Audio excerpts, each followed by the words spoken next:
আজকে আমি হাঁসের গোশত রান্না করব কড়াইতে সব কিছু বাটা মশলা দিয়ে। আসসালামু আলাইকুম। আজকে আমি পাতি হাঁসের গোশত রান্না করব।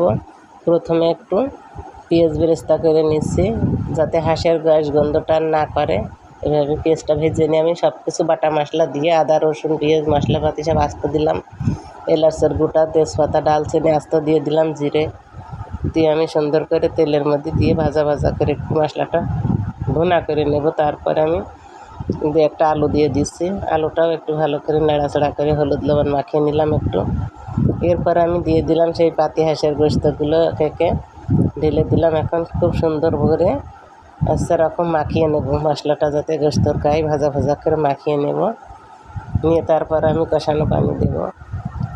গোশতটা একটু নারকেল দিয়ে রান্না করলাম গত আগে, আর এখন আমি আবার নারকেল নেই বলে আলু দিচ্ছি।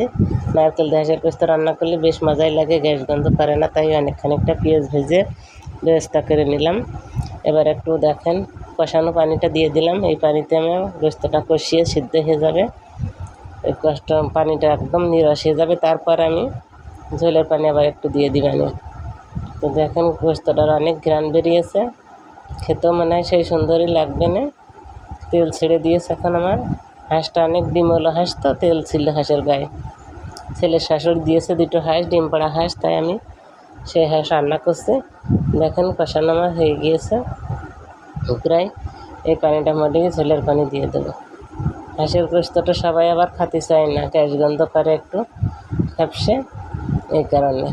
হাঁসের গোশতটা নারকেলের দুধ দিতে হয়, অনেক মশলাপাতিও দিতে হয়, এই জন্য গন্ধ চলে যায়। আদাও দিয়েছি, বেশ খানিকটা আদা বাটা দিয়েছি, রসুন বাটা।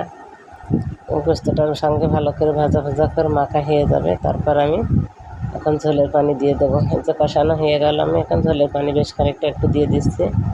হাঁসের বয়স বেশি নাই, কিন্তু সেদ্ধটা আমার তাড়াতাড়ি হয়ে গেল। এই যে রান্নাটা প্রথম দেখেন। এবার আমি ইলেকট্রনিক কুকারে একটু পোলাও দিয়ে দিলাম। আমার ঘরের বাসমতি ধানের পোলাও, চাউল ছিল আতর চাল গুঁড়ো কোটার জন্য কেটেছিলাম, তা আমি গুঁড়া কেটে আবার রেখে দিয়েছি যে কিছুটা চাল থাক, বাসমতি চাল তো ঘরের চাল 5 কেজি মতো রেখে দিয়েছি, যে পোলাও খাবো, বিরিয়ানি খাবো, আবার পায়েসও রান্না করে খাওয়া যায়, ঘ্রাণ লাগে।